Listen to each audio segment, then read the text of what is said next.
Hello friends, welcome to my channel. आज हम गणित का भाग 1 करेंगे, जो कि CTET, UPTET या कोई भी स्टेट टैट हो या सुपर टैट या कोई भी अन्य परीक्षा हो जिसमें बेसिक गणित जो है वो आता है, ये उसी से संबंधित है।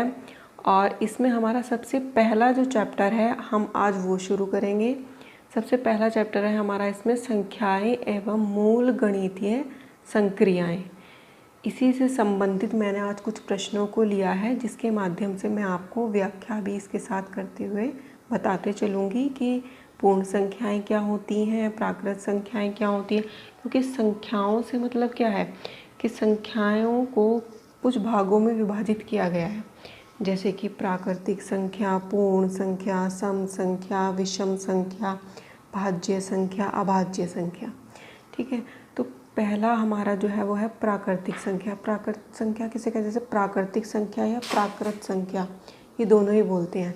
ये किसको बोलते हैं? देखिए, संख्या जैसे कि 1, 2, 3, 4, 5, 6 सभी संख्याएं जो हैं वो प्राकृत या प्राकृतिक संख्याएं होती हैं, शून्य को छोड़कर।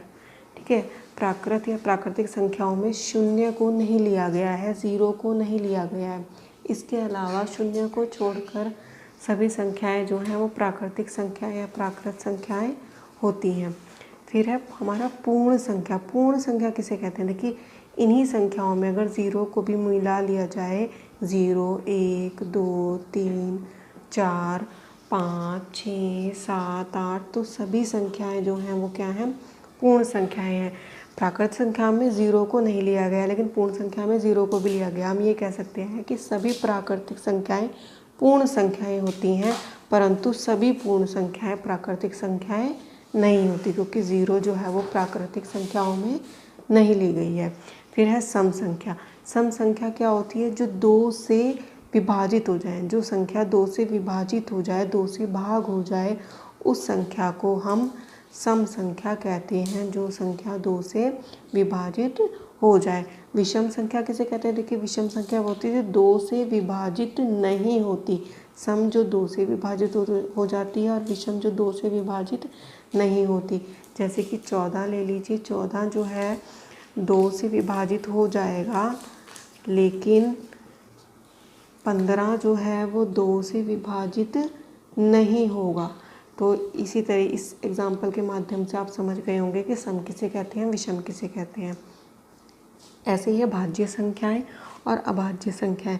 भाज्य संख्याएं किसे कहते हैं? देखिए, हमारे पास ये 7 है और ये 7 किस किस से विभाजित हो सकता है? 7 जो है वो 7 से विभाजित होगा या फिर 1 से विभाजित होगा। तो इसके कितने गुणनखंड हुए? 2 गुणनखंड हुए सिर्फ। तो ये संख्या जो है अभाज्य संख्या होगी। 8 ले लीजिए, 8 जो है वो 1 से भी विभाजित होगा, 2 से भी होगा और आपका 4 से भी हो जाएगा और 8 से भी हो जाएगा। इसके गुणनखंड जो हैं वो 2 से ज़्यादा हो गए, तो यानी कि ये संख्या जो है वो भाज्य संख्या कहलाएगी। ठीक है, क्लियर हो गया। इसके बाद एक और है इसमें कि परिमेय संख्याएं किसे कहते हैं? परिमेय संख्याएं, परिमेय संख्या जिसको हम ऐसे लिख सकें, इस रूप में हम जिन संख्याओं को लिखते हैं, जब हम संख्याओं को इस रूप में लिखते हैं तो वो संख्याएं परिमेय संख्या कहलाती हैं। बाकी डिटेल में हम कुछ एग्जांपल्स करेंगे जिससे आपको क्लियर हो जाएगा। एक होता है वास्तविक मान, एक होता है स्थानीय मान। तो मैंने कुछ प्रश्न लिए हैं, इनके माध्यम से ही मैं आपको उसमें बताते चलूँगी कि क्या मतलब होता है इसका। देखिए, इस पे पहला क्वेश्चन जो है वो है हमारा, निम्नलिखित में से कौन सी प्राकृतिक संख्या नहीं है? अभी मैंने आपको बताया कि प्राकृतिक संख्याएं कौन सी होती हैं और पूर्ण संख्याएं कौन सी होती है। तो उसने नहीं पूछा है, प्राकृतिक संख्या में ज़ीरो को नहीं लिया गया, तो ज़ीरो जो है वो प्राकृतिक संख्या नहीं है।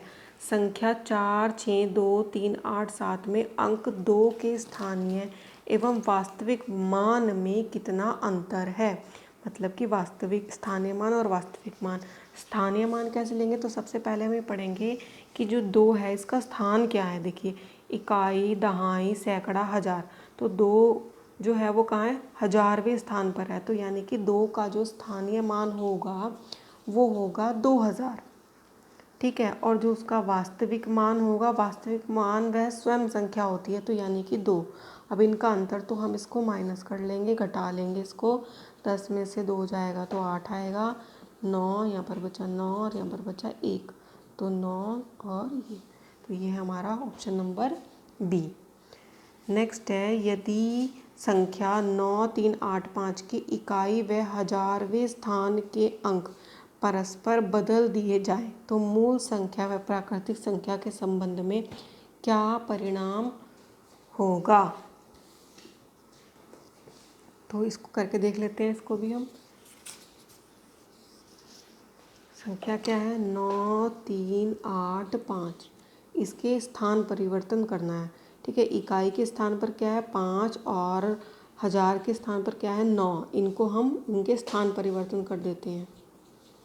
ठीक है, उसके बाद क्या परिवर्तन होगा इनकी, अगर हमने इनके परस्पर स्थान बदल दिए तो मूल संख्या व प्राकृतिक संख्या परिवर्तित संख्या के संबंध में क्या परिणाम होगा। तो ये संख्या देखिए बड़ी हो रही है और ये संख्या छोटी हो रही है, तो हम इसको क्या कर लेंगे, घटा लेंगे। तो यहाँ से आपका हासिल लेंगे 15, 15 में से 9 जाएगा तो क्या बचेगा, 6 बचेगा। यहाँ क्या बचेगा 7, फिर से इधर से लेंगे 17, 17 में से 9, 17 में से 8 जाएगा तो क्या बचेगा, 9 बचेगा। फिर यहाँ बचा 2, 2, फिर यहाँ से 12 यहाँ से लिया, फिर से हमने 12 में से 3 जाएगा तो क्या बचेगा, 9 बचेगा।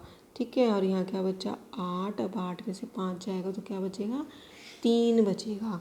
तो मतलब कि इस वास्तविक संख्या जो थी, मेन जो मूल संख्या थी, उसमें क्या होगा, इतने की कमी हो जाएगी क्योंकि ये छोटी हो गई।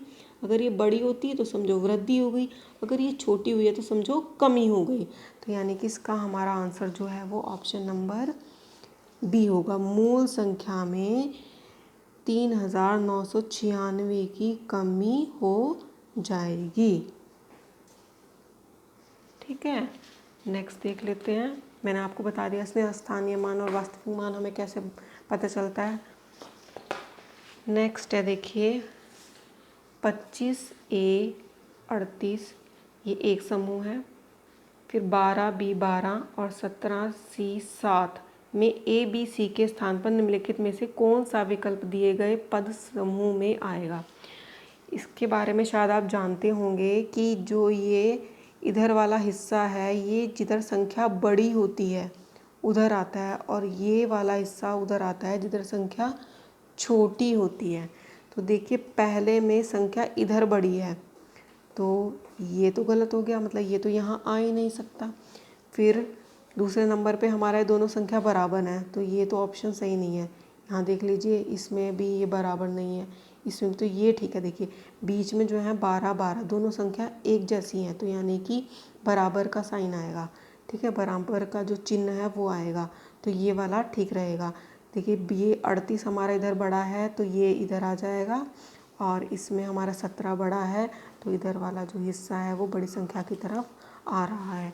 तो इसलिए हमारा जो है इसमें उत्तर ऑप्शन नंबर डी होगा। नेक्स्ट है, निम्नलिखित में से कौन सी संख्या 7 से विभाज्य नहीं होती। विभाज्यता की जांच के लिए कुछ नियम हैं जो मैं आपको बता देती हूँ। देखिए अगर हमें बात की जाए कि 2 से कैसे पता चलेगा कि कोई संख्या 2 से विभाजित होती है। बहुत बड़ी संख्या है पर फिर भी हम उसे जो है कुछ सेकंड्स में ही ये पता कर लेते हैं कि वो संख्या जो है वो 2 से विभाजित हो पाएगी या नहीं, विभाज्य है नहीं। मान लीजिए हमारे पास नंबर है, हम क्या देखेंगे, इकाई का अंक देखेंगे। अगर इकाई के अंक पर 0 या फिर कोई भी सम संख्या हो, ठीक है, कोई भी सम संख्या हो तो वो पूरा नंबर जो है वो 2 से विभाजित हो जाएगा। ठीक है, और 3 के लिए क्या रहता है, 3 के लिए ये रहता है कि जो हमारे नंबर दिए गए हैं जैसे कि 6 7 8 2, इन सब के सारे अंकों को हम जोड़ लेंगे। 6 + 7 + 8 + 2, इन सभी अंकों को जोड़ लेंगे। उनको जोड़ने के बाद जो हमारे पास यहाँ पर नंबर आएगा, इनको जोड़ने के बाद जो हमारे पास यहाँ योगफल आएगा, अगर वो 3 से भाग हो जाता है तो वो पूरी संख्या जो है 3 से विभाजित हो जाएगी। तो इसको जोड़ लीजिए, क्या आएगा यहाँ पर।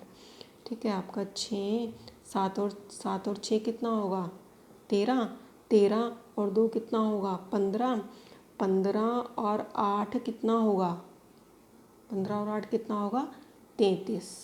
ठीक है, अब 33 जो देखिए 3 से विभाजित हो जाएगी, 3 एकम 3, 3 एकम 3, तो कट जा रही है, ये पूरी पूरी विभाजित हो जा रही है, तो यानी कि पूरा नंबर जो है वो 3 से विभाजित हो जाएगा।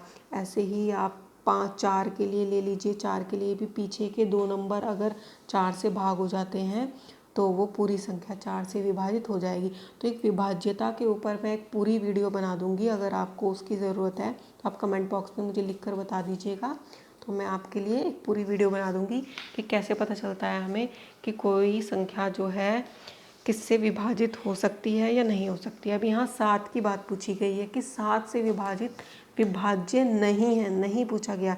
देखिए 7 की विभाज्यता की जांच कैसे की जाती है, संख्या की पुनरावृत्ति होनी चाहिए।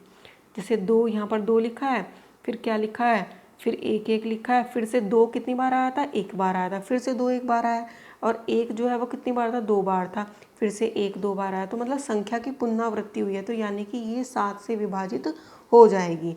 अब यहाँ देख लीजिए 6, फिर 2 2, फिर 6, अब यहाँ पर 6 एक बार था, फिर से 6 एक बार है, ठीक है, लेकिन 2 जो है वो पहले 2 बार था, लेकिन अब कितनी बार आया 1 बार, तो इसमें संख्या की पुनरावृत्ति जो है वो नहीं हुई है, तो इसी वजह से यही ऑप्शन जो है हमारा सही होगा, क्योंकि यहाँ पर नहीं पूछा गया है, नहीं, तो इसलिए 7 से ये वाली संख्या विभाजित नहीं होगी। ये भी हो जाएगी क्योंकि 5 फिर 2 2 फिर 5 फिर 2 2, ऐसे 1 0 0 1 0 0। आई होप आपको ये समझ में आ गया होगा। और अगर आपको विभाज्यता की जांच के ऊपर एक वीडियो चाहिए तो आप मुझे कमेंट बॉक्स में बता दीजिएगा, मैं उस पर बना दूंगी एक वीडियो।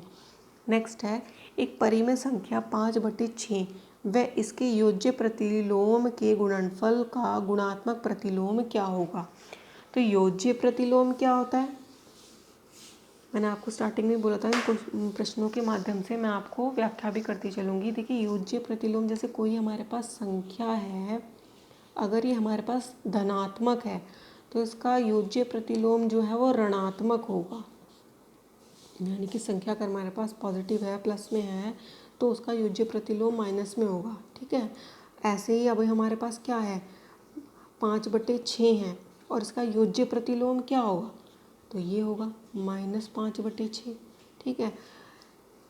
इसके योज्य प्रतिलोम के गुणनफल का, यानी कि इन दोनों की हमें क्या करनी है, गुणा करनी है, गुणनफल का है,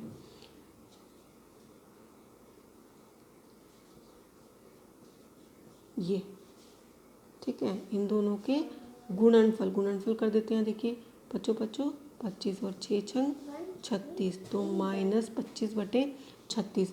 फिर इसका हमें क्या लेना है, गुणात्मक प्रतिलोम। गुणात्मक प्रतिलोम किसे कहते हैं, कि जिसमें हर जो है वो ऊपर चला जाए और अंश जो है वो नीचे चला जाए, ये ऊपर और ये नीचे, अंश हर जो है वो अंश की जगह चला जाएगा और अंश जो है वो हर की जगह आ जाएगा, ठीक है। तो ये हमारा क्या हो जाएगा, गुणात्मक प्रतिलोम, ठीक है। तो इसका आंसर क्या होगा, देखिए 36/25,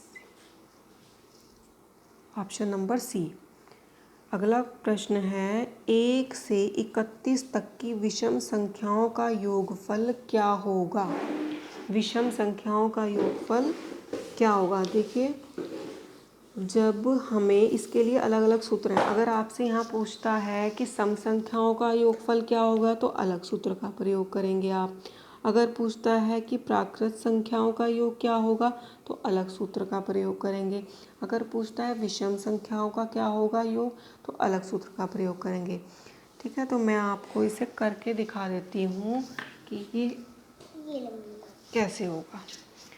तो 1 से 31 तक, ठीक है। तो विषम संख्या के लिए क्या है, n+1 और 2, ये, ठीक है।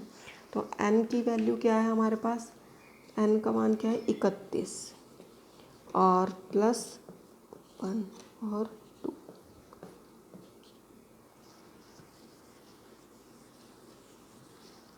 इकतीस में 1 जोड़ेंगे तो क्या आ जाएगा 32 और 2 और 2, इसकी घात क्या है 2 है, देखिए यानी कि हम इसको 32/2 को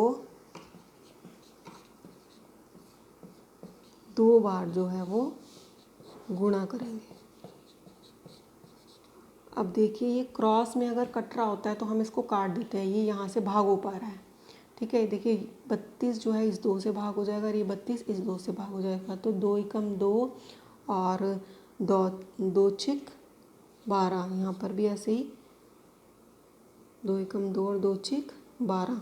तो हमारे पास क्या आ गया, हमारे पास आ गया 16 गुणा 16। और जब हम इन दोनों का आपस में गुणा करेंगे तो हमें क्या मिलेगा, 256, ठीक है। 200 क्या मिलेगा हमें, 256। तो इसका आंसर जो है वो ऑप्शन नंबर सी होगा।